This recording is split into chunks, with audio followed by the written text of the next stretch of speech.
She wakes up early, answers messages, gets the children ready, shows up to work, checks on everyone else. By the time the day ends, she has spoken to dozens of people, and still she feels alone. This is not the loneliness of being abandoned. It is the loneliness of being needed but not known, of being visible and unseen at the same time, of carrying conversations, emotions, and responsibilities while no one asks who is carrying her. Women are told they are strong. They are told they are busy for a reason. They are told this is just life. So they keep moving, they keep smiling, they keep performing connection. But beneath the schedules and the noise, something is missing. Not attention, not success, not people. Connection. In our communities, in our homes, and across generations, loneliness in women has learned how to hide in plain sight. The question is not why women feel lonely. The question is how long this silence has been mistaken for strength. Chapter 1. Setup and stakes. Loneliness does not always look like isolation. In many women, it looks like motion. It looks like calendars filled from morning to night. It looks like voices answering other voices without pause. It looks like being constantly needed. From the outside, there is no absence. There are coworkers, family, children, partners, neighbors, messages that keep coming, calls that must be returned, requests that sound small but never stop. This is why the loneliness goes unnoticed. There is no empty chair. There is no silent phone. What exists instead is a quiet gap that never gets named. Women are often raised to be connectors. From early on, they learn how to read rooms. They learn who needs comfort, who needs calming, who needs encouragement. They learn how to smooth tension before it breaks. None of this is written down, but it is taught every day through praise and correction. Be helpful, be kind, be understanding. Do not be difficult. By adulthood, this skill set is fully formed. It shows up in households where women manage not just tasks, but emotions. They remember birthdays, they track moods, they anticipate conflict before it surfaces. They adjust their tone to keep peace. This labor is invisible, but it is constant. Because it is invisible, it is rarely returned. Loneliness begins here, not from being ignored, but from being used as emotional infrastructure. When a woman becomes the place where others unload but no one unloads for her, connection turns one-directional. Over time, that imbalance creates distance, even inside closeness. Busy lives help hide this truth. Productivity becomes proof that everything is fine. If she is managing, then she must be okay. If she is functioning, then there is no problem. The culture rewards endurance, not reflection. In many communities, especially Caribbean and diaspora households, this expectation is sharpened by history. Women are framed as the backbone, the strong one, the fixer. Strength becomes identity, not choice. Vulnerability becomes a risk, not a release. When a woman says she is tired, the response is often practical, not emotional. Rest more, organize better, pray, push through. The loneliness underneath is not addressed because it is not seen as real work. There is also language working against her. Loneliness is treated as weakness, as failure, as something that happens when you are not loved enough, not married enough, not social enough. For women surrounded by people, admitting loneliness feels like admitting ingratitude. So they stay quiet. Social media complicates this further. Connection is constant but shallow. There are likes, comments, messages that say thinking of you. But these interactions rarely hold weight. They do not create safety. They do not invite honesty. They reward presentation, not truth. A woman scrolling late at night can feel more alone than she did before opening the screen. Everyone else appears fulfilled, surrounded, supported. She begins to question her own experience. If everyone else seems fine, then the problem must be her. This is where loneliness turns inward. Instead of asking what is missing in her relationships, she asks what is wrong with her. Why do I feel this way? Why am I not satisfied? Why can I not just be grateful? These questions isolate her further because they frame loneliness as a personal defect rather than a shared condition. Workplaces reinforce this silence. Women are expected to be collaborative, approachable, emotionally intelligent. They absorb stress from teams, they mediate conflict, they support colleagues through personal crises. Yet when they struggle, there is little space to hold that reality. Professionalism demands composure. Strength is measured by how much pressure you can carry without showing cracks. Loneliness does not qualify as a legitimate concern. It has no metric, no clear outcome, no deadline. So it is pushed aside. Relationships do not always solve this. In some cases, they deepen it. Being partnered does not guarantee being understood. Many women report feeling emotionally alone inside relationships where communication revolves around logistics, bills, schedules, responsibilities. The emotional center never gets addressed. Asking for deeper connection can feel risky. It can be dismissed, minimized, interpreted as neediness. Over time, many women stop asking. They adjust their expectations downward. They accept partial connection as the price of stability. Motherhood intensifies the pattern. The needs of children are immediate and unquestionable. A mother's loneliness is often framed as selfishness. The narrative says fulfillment should come from caregiving itself. If it does not, something must be wrong with her. This belief leaves little room for honesty. What makes this epidemic hidden is not just silence. It is normalization. Women see their mothers carry it, their grandmothers before them. They inherit scripts that say endurance equals love, sacrifice equals worth. Loneliness becomes familiar, almost expected. There are moments when it surfaces, late at night, in the car, in the quiet after everyone else has gone to sleep. These moments are often brief, interrupted by the next task. There is no space to sit with the feeling long enough to understand it. And so the cycle continues. The stakes here are not small. Loneliness erodes trust. It changes how women show up. It narrows emotional range. It creates distance where closeness should live.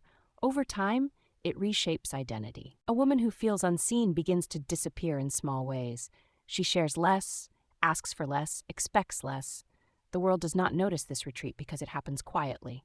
This is not about isolation in the traditional sense. It is about imbalance, about giving without receiving, about connection without reciprocity, about being surrounded yet unsupported.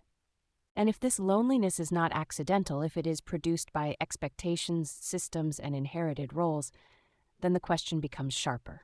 Who benefits when women remain strong, silent, and alone? Chapter 2. Escalation and reversal. Loneliness deepens when it is absorbed without protest. In the lives of many women, emotional labor is not an occasional act. It is a permanent assignment. It operates in families, workplaces, friendships, churches, and communities. It fills the space between what is said and what is felt. This labor has rules. Be available, be understanding, be calm, be the one who remembers, be the one who notices when something is wrong, and above all, do not make your own need the center. This is how connection becomes uneven. In families, women often become emotional managers. They translate silence, they soften anger, they absorb stress so others can function. When conflict arises, they are expected to resolve it.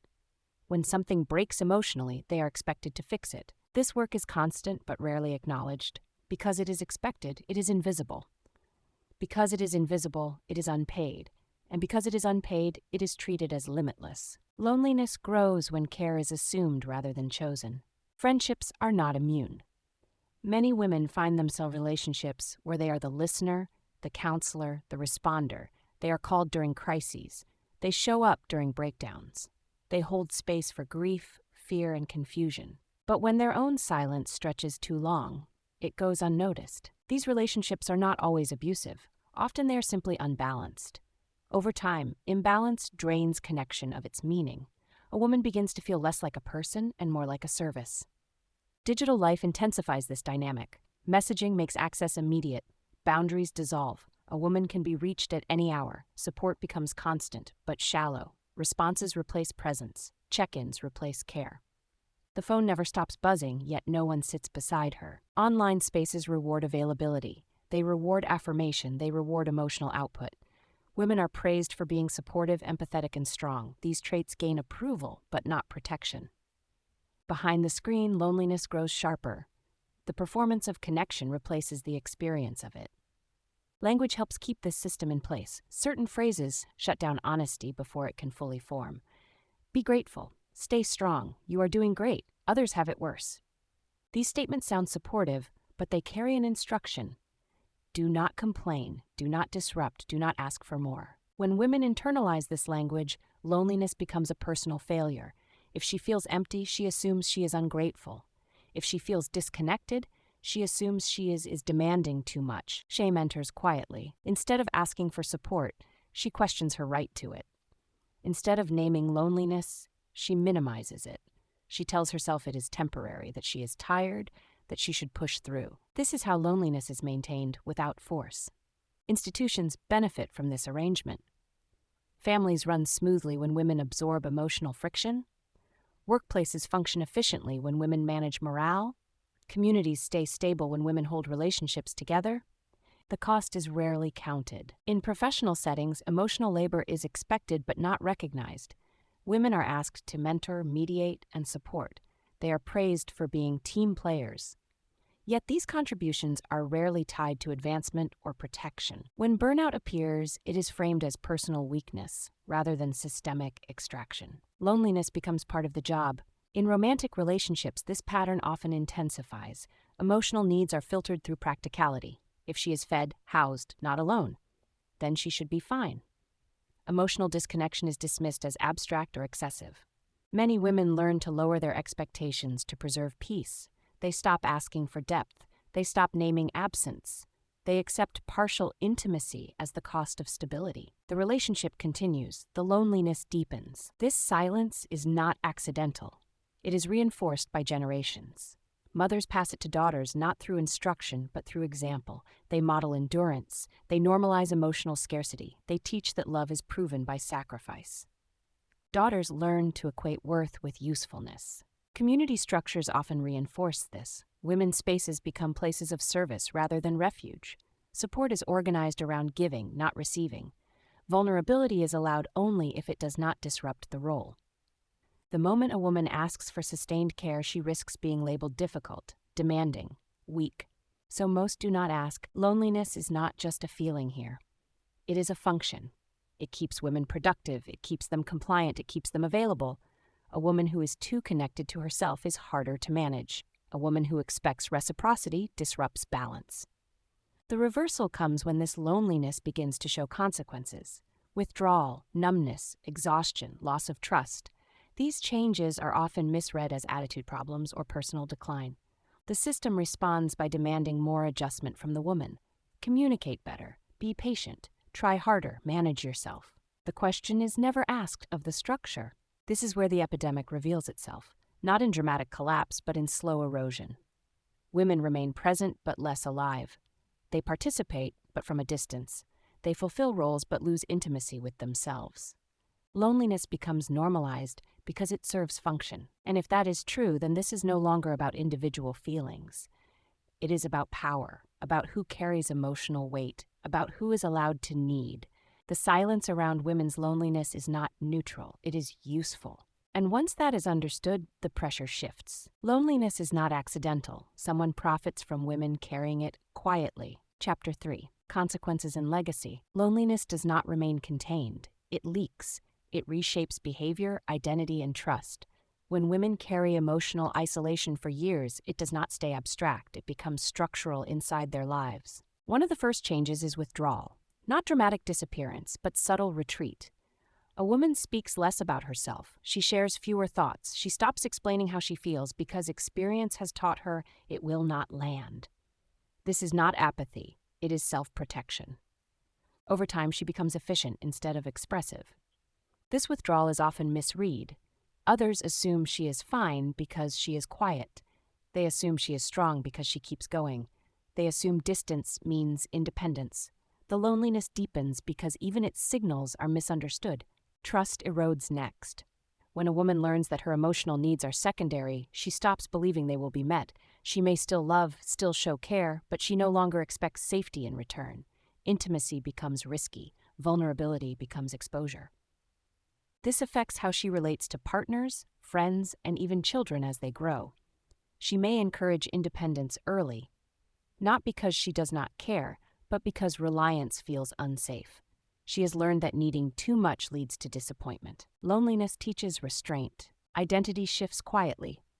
Many women define themselves by usefulness for so long that they lose contact with who they are outside that role. When asked what they need, they hesitate. When given space, they feel unsure how to fill it. This is not emptiness, it is unfamiliarity. The consequences extend beyond the individual. When women pull back emotionally, communities lose something essential. Connection weakens.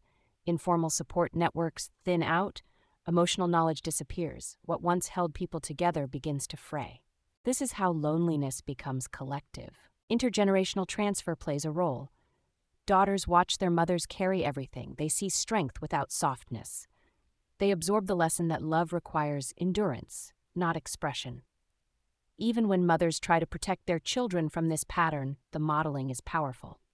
Loneliness passes not through instruction, but through atmosphere. The legacy of this isolation shows up in how women relate to one another. Support exists, but is often task-based. Help is offered, meals are cooked, crises are handled, but sustained emotional presence remains rare. Everyone is carrying too much to hold more. When loneliness is shared but unnamed, it multiplies. Naming it changes the dynamic. The moment loneliness is framed as a social issue rather than a personal flaw, pressure shifts. Responsibility moves away from the individual and toward the systems that normalize imbalance. This does not mean women are powerless. It means the burden was misassigned. Reclaiming connection does not start with solutions or slogans. It starts with permission. Permission to admit absence without apology. Permission to say this is not enough. Permission to expect reciprocity. This is uncomfortable work. Systems resist change quietly. When women begin to name loneliness, they may face dismissal. Minimization. Accusations of negativity. These reactions are predictable. They protect the status quo. But something shifts when silence breaks. A woman who names her loneliness begins to reappear. She speaks more honestly. She chooses relationships differently. She notices where care flows only one way. She starts setting limits, not out of anger, but clarity. This clarity has consequences. Some relationships do not survive it, others deepen. Communities may resist before they adjust, but the alternative is continued erosion, continued disappearance in plain sight. Loneliness, once spoken, demands response. The legacy question becomes unavoidable. What kind of future is built when half the population is emotionally isolated by design? What happens to families, communities, and cultures when care is extracted but not returned? This is not about blame, it is about accountability. When women stop carrying loneliness alone, systems are forced to confront what they rely on. Emotional labor can no longer be infinite. Strength can no longer mean silence. Connection must become mutual, not assumed. The cost of ignoring this has already been paid quietly for generations. Loneliness shaped women into survivors, but survival is not the same as living. And history shows that when women shift from endurance to expectation, structures change. The final truth is simple and uncomfortable. This loneliness was never just personal. And now that it has been named, the system has to answer for it.